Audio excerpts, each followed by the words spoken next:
Hello students, આનાથી આગળના લેક્ચરમાં આપણે લોકોએ રેખાના સમીકરણના વિવિધ સ્વરૂપ જોયા હતા, રાઈટ? કે અલગ અલગ કન્ડિશન્સ તમને લોકોને આપેલી હોય તો એ કન્ડિશનનો ઉપયોગ કરીને જો તમારે રેખાનું સમીકરણ મેળવવાનું હોય તો તમે કઈ રીતે મેળવી શકો, રાઈટ? મોસ્ટલી તમે લોકો જ્યારે આન્સર ફાઇન્ડ કરશો તો મેં તમને કીધું એમ કે જે રેખાના સમીકરણનું વ્યાપક સ્વરૂપ મેં તમને લોકોને કીધું હતું એ ટાઈપમાં તમને લોકોને આન્સર્સ મળશે. ઓકે, તમે લોકો સ્ટાર્ટિંગમાં જોશો આપણે સ્વાધ્યાય 10.2માં તો તમને લોકોને 1 થી 8 નંબરના જે ક્વેશ્ચન છે બધામાં એ જ કે અલગ અલગ કન્ડિશન્સ આપેલી છે, તો એ કન્ડિશનનો યુઝ કરીને તમારે રેખાના સમીકરણો જે છે એ મેળવવાના છે. ઓકે, સો આપણે સ્ટાર્ટ કરીએ ક્વેશ્ચન નંબર 1થી. તો ક્વેશ્ચન નંબર 1માં તમને લોકોને શું કીધું છે કે એક્સ અક્ષ અને વાય અક્ષનું સમીકરણ મેળવો. હવે એક્સ અક્ષનું ને વાય અક્ષનું સમીકરણ તમને લોકોને ઓલરેડી ખબર છે કે તમારું સપોઝ આ એક્સ અક્ષ છે, રાઈટ? તો એ રેખા કઈ હશે તો કે વાય ઇઝ ઇક્વલ્સ ટુ 0ની, અને સપોઝ તમારું આ વાય અક્ષ છે તો એ રેખા કઈ હશે તો કે એક્સ ઇઝ ઇક્વલ્સ ટુ 0ની, રાઈટ? સો એ જ વસ્તુ અહીંયા લખી છે કે એક્સ અક્ષનું સમીકરણ જે છે શું હશે, વાય ઇઝ ઇક્વલ્સ ટુ 0, અને વાય અક્ષનું સમીકરણ શું હશે, x is equals two 0, right? Mostly તમે લોકો જે બેઝિક તમારા સુરેખ સમીકરણોને એને કઈ રીતે ડ્રો કરવાના એ જોઈ ગયા છો, તો એને જ આપણે અત્યારે ડિટેલમાં કે કઈ રીતે તમે સમીકરણો બનાવી શકો એ જોવાનું છે.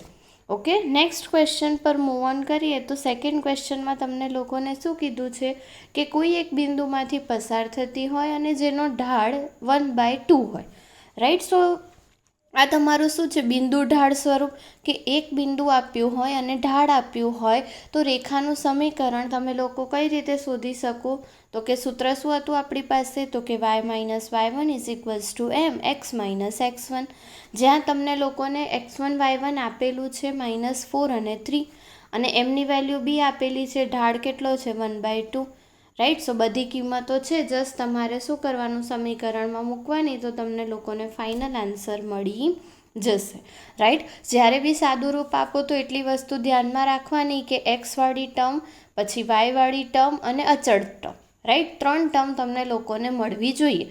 કદાચ એક્સ અને વાયનો જે સહગુણક છે એ 0 હશે તો એ વાળી ટર્મ તમને લોકોને નહીં મળે, બાકીની સમીકરણમાં 3 ટર્મ તમારી પાસે હશે અને એ જ રીતે તમારે એને લખવાની અને સાદું રૂપ આપવાનું. ઓકે, સો જ્યાં સુધી તમને એવું સમીકરણ ના મળે ત્યાં સુધી તમારે સાદું રૂપ આપવાનું.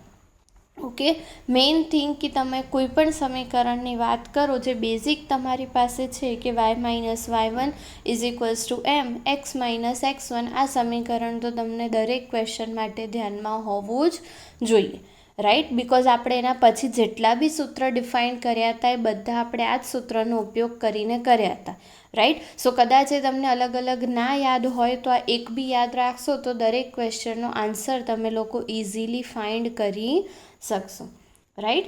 સેમ તમે જોશો ક્વેશ્ચન નંબર 3, તો ક્વેશ્ચન નંબર 3માં બી એવું જ છે, 0 0માંથી પસાર થતી અને એમ ઢાળવાળી, રાઈટ? સો આપણું બેઝિક સમીકરણ આપણી પાસે છે, x1 y1 શું થઈ જશે 0 0, અને ઢાળ તમને શું આપ્યો છે એમ, સો કિંમત મૂકશો તો તમને સમીકરણ શું મળી જશે, y is equals to mx. Okay, so આ જ રીતે તમારે ક્વેશ્ચન 3 કરવાનો છે. નેક્સ્ટ આપણે જોઈએ ક્વેશ્ચન નંબર 4. સો ક્વેશ્ચન નંબર 4માં તમને લોકોને શું કીધું છે કે એક બિંદુમાંથી પસાર થતી એટલે તમને લોકોને x1 y1 આપી દીધું છે કે 2 2√3. હવે શું કીધું છે કે એક્સ અક્ષ સાથે 75 અંશનો ખૂણો બનાવતી હોય એવી રેખા. ઓકે, સો અહીંયા તમને લોકોને શું આપ્યું છે કે ઢાળ, પણ ઢાળની જગ્યાએ તમને શું કહી દીધું છે કે એક્સ અક્ષ સાથે આટલો ખૂણો બનાવે છે, રાઈટ? સો એક્સ અક્ષ સાથેનો ખૂણો તમને લોકોને આપ્યો હોય તો ઢાળ શોધતા આવડે. આપણે ઓલરેડી 10.1માં એ વસ્તુ જોઈ ગયા, રાઈટ? આપણી પાસે ખૂણો આપ્યો હોય તો ઢાળ શોધવાનું સૂત્ર કયું છે તો કે tan theta.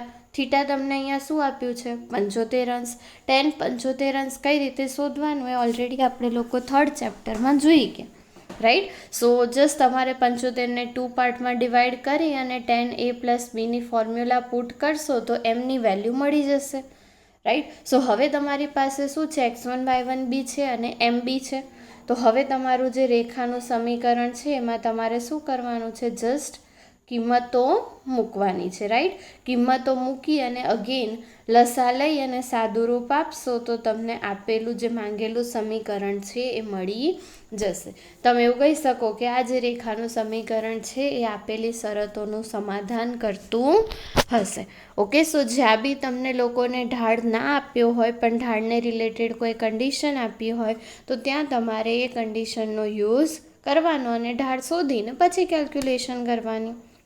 Okay, next question પર મૂવ ઓન કરીએ તો નેક્સ્ટ ક્વેશ્ચનમાં તમને લોકોને શું કીધું છે કે એક્સ અક્ષને ઉગમ બિંદુથી 3 એકમના અંતરે ડાબી બાજુએ છેદતી, રાઈટ. હવે સપોઝ આ તમારું એક્સ અક્ષ છે, આ તમારું ઉગમ બિંદુ છે, રાઈટ.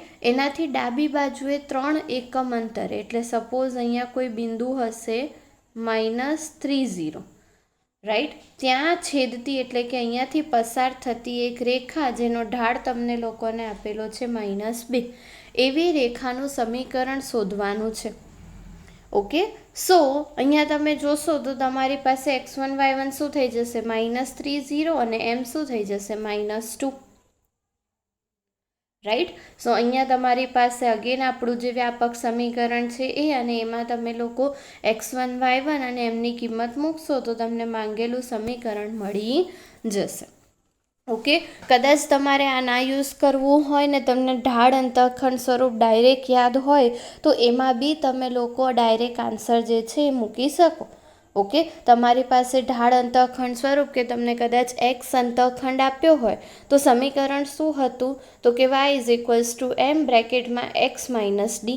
અહીંયા તમારી પાસે m શું છે -2 અને d જે છે તમારું શું થઈ જશે -3, રાઈટ. અને એ બી તમે જોશો તો એનો એ જ છે, કંઈ જ ફરક નથી, તમને આનું આ જ સમીકરણ મળશે.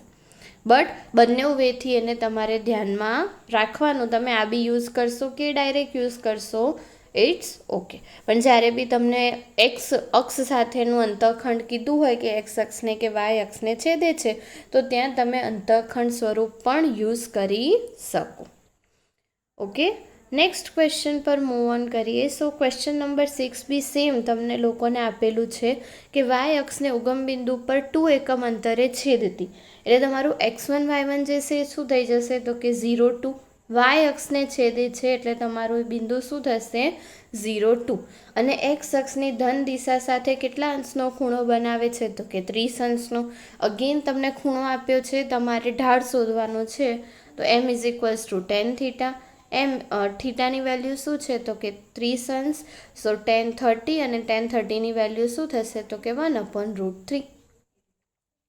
ઓકે, સો તમારી પાસે હવે શું છે તો કે x1 y1 બી છે, ઢાળ બી છે, રાઈટ. સો ઢાળ અને બિંદુમાંથી પસાર થતી રેખાનું સમીકરણ, બધી કિંમતો તમે મૂકશો તો ફાઇનલ આન્સર તમને લોકોને મળી જશે. અહીંયા તમારી પાસે વાય અંતઃખંડ છે તો વાય અંતઃખંડ માટેનું સમીકરણ બી તમને યાદ હોય તો ડાયરેક્ટ તમે લોકો વેલ્યુ મૂકી શકો, રાઈટ. શું હતું સમીકરણ y = mx + c, જ્યાં તમારી mની વેલ્યુ શું થશે 1/√3 અને cની વેલ્યુ શું થઈ જશે 2.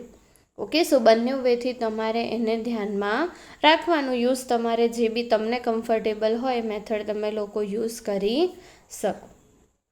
ઓકે, નેક્સ્ટ ક્વેશ્ચન પર મૂવ ઓન કરીએ. તમને લોકોને કીધું છે ક્વેશ્ચન નંબર 7. સો કીધું છે કે બે બિંદુઓમાંથી પસાર થતી રેખા, રાઈટ. હવે કોઈ પણ બે બિંદુઓમાંથી પસાર થતી રેખા તમારે શોધવી હોય તો એનું સમીકરણ બી આપણે જોઈ ગયા કે રેખા પર તમે એક ત્રીજું બિંદુ લેતા હતા અને આપણે જોયું હતું કે બંનેનો ઢાળ સરખો હશે અને એના ઉપરથી એક ફોર્મ્યુલા તમને લોકોને આપેલી હતી કે y - y1 / y1 - y2 = x - x1 / x1 - x2, right. સો હવે આ સૂત્રમાં તમારી પાસે બે બિંદુઓ છે, ધેટ મીન્સ કે x1 y1 અને x2 y2 તમને લોકોને આપેલા છે. સો જસ્ટ તમારે શું કરવાનું છે કે એમાં કિંમતો મૂકવાની છે. માઇનસમાં કિંમત મૂકો, માઇનસ સાઇન ઓલરેડી છે તો એને બ્રેકેટમાં લખી અને પછી સિમ્પ્લિફાય કરજો સો દેટ પ્લસ માઇનસમાં ભૂલ ના થાય. ઓકે, અને એને થોડુંક સાદું રૂપ આપશો તો તમને માંગેલી રેખાનું સમીકરણ જે છે એ મળી જશે. ઓકે, સો જસ્ટ તમારે સમીકરણ જે મેઇન છે આપણી પાસે કે બે બિંદુમાંથી પસાર થતી રેખાનું સમીકરણ, સો તમારે સૂત્ર ધ્યાનમાં રાખવાનું અને સૂત્રમાં કિંમતો મૂકવાની, સાદું રૂપ આપશો તો આન્સર મળી જશે. ઓકે, સો આ થઈ ગયું ક્વેશ્ચન નંબર 7. 8માં જે છે એ તમારે અભિલંબ સ્વરૂપ આપેલું છે, તો એ હમણાં માટે આપણે નથી કરવાનું. સો હવે આપણે જોઈએ ડાયરેક્ટ ક્વેશ્ચન નંબર 9. સો ક્વેશ્ચન નંબર 9માં તમને લોકોને શું કીધું છે કે પી, ક્યુ અને આર તમને 3 શિરોબિંદુઓ આપેલા છે, તો આરમાંથી દોરેલી મધ્યગાનું સમીકરણ મેળવવાનું છે.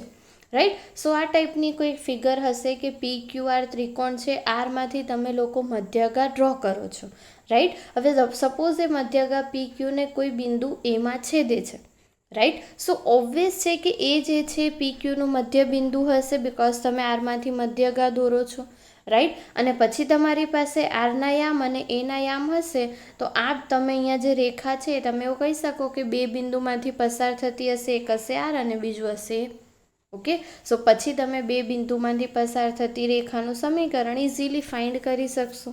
ઓકે, સો જસ્ટ તમારે સૌથી પહેલાં શું કરવાનું છે, એના યામ, તો એ શું હશે, પી, ક્યુનું મધ્ય બિંદુ, તો ત્યાં મધ્ય બિંદુનું સૂત્ર, તો તમારું એ શું થઈ જશે, 0, 2. અને હવે તો કે આર અને એ તમને લોકોને મળી ગયા છે. આર શું છે, 4, 5 અને એ શું છે, 0, 2. દેટ મીન્સ કે આરના યામને તમારે શું કહી દેવાનું, x1, y1 અને એના યામને તમારે શું કહી દેવાનું, x2, y2. અને બે બિંદુમાંથી પસાર થતી રેખાનું સમીકરણ, તો તમે બધી જ કિંમતો મૂકશો તો તમને આપેલી મધ્યગાનું સમીકરણ જે છે એ મળી જશે. ઓકે, સો જસ્ટ તમારે શું કરવાનું છે, એને સિમ્પ્લિફાય કરવાનું છે. ઓકે, સો આ ટાઈપના ત્રિકોણમાં તમારે ધ્યાનમાં રાખવાનું કે કદાચ એ 3 રેખાઓથી કોઈ ત્રિકોણ બને છે આપણો. રાઈટ. સો તમારે એની રેખાઓના સમીકરણ શોધવા હોય તો તમારી પાસે બે બિંદુ હોય કે કોઈ ઢાળ હોય તો ઇઝીલી તમે લોકો એના સમીકરણ જે છે એ શોધી શકશો.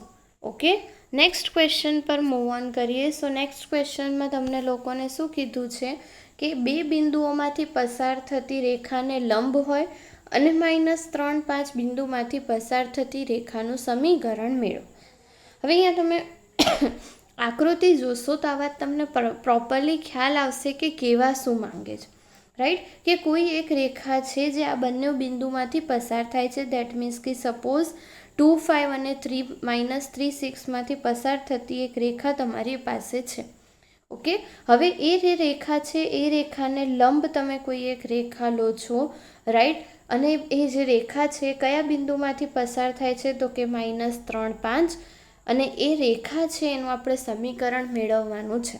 રાઈટ. હવે રેખાનું સમીકરણ તમારે મેળવવાનું છે તો તમારી પાસે બે ઓપ્શન છે. કાં તો તમારી પાસે એક બિંદુ છે તો બીજું બિંદુ હોવું જોઈએ, યા તો ઢાળ હોવો જોઈએ. હવે બિંદુ તો આપણે અહીંયા શોધી નથી શકવાના, તો આપણે શેના ઉપર વર્ક કરીશું, ઢાળ શોધવા પર. હવે ઢાળ કઈ રીતે મળશે, તો આપણને ખબર છે કે બંને રેખાઓ પરસ્પર કેવી છે, લંબ. સો બંનેના ઢાળનો ગુણાકાર જે છે શું થશે, -1. તો આપણે બે બિંદુઓ જે આપેલા છે એ અને બી, રાઈટ, એના માટે ઢાળ શોધી લઈએ તો પછી આપણને બીજી રેખાનો ઢાળ મળી જશે. રાઈટ. સો એ બીનો ઢાળ તમારે શોધવો હશે તો શું થઈ જશે, y1 - y2 divided by x1 - x2.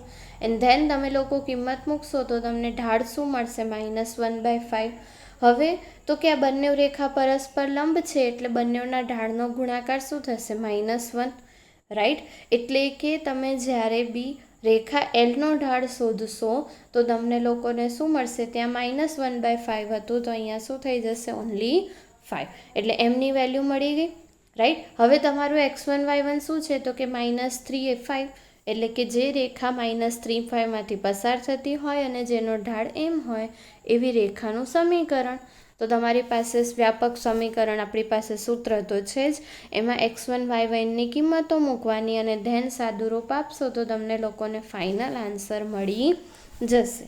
Okay, સો જે રીતની કન્ડિશન્સ તમને લોકોને આપેલી હોય સો એ કન્ડિશન્સનો યુઝ કરીને તમારે કેલ્ક્યુલેશન કરવાની.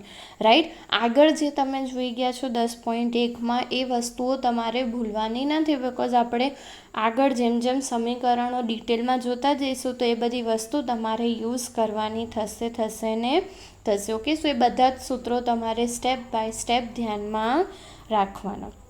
ઓકે, સો આ 10.2માં તમારે અત્યાર પૂરતું તમારે ખાલી ક્વેશ્ચન નંબર 10 સુધી જ કરવાનું છે. આગળનું જે પોર્શન છે આપણે સિલેબસમાં કન્સિડર કરવાનું નથી. ઓકે, સો એક્ઝામમાં બી તમારે ખાલી ને ખાલી 1 to 10 સુધીના જે ક્વેશ્ચન્સ છે એ જ લર્ન કરવાના રહેશે. ઓકે, સો અહીંયા આપણું 10.2 જે છે એ કમ્પ્લીટ થાય છે. નેક્સ્ટ સેશનમાં આપણે રેખાના વ્યાપક સમીકરણને લઈને કેટલીક ડિટેલ્સ અને એના રિલેટેડ સમ્સ જોઈશું. Till then, thank you.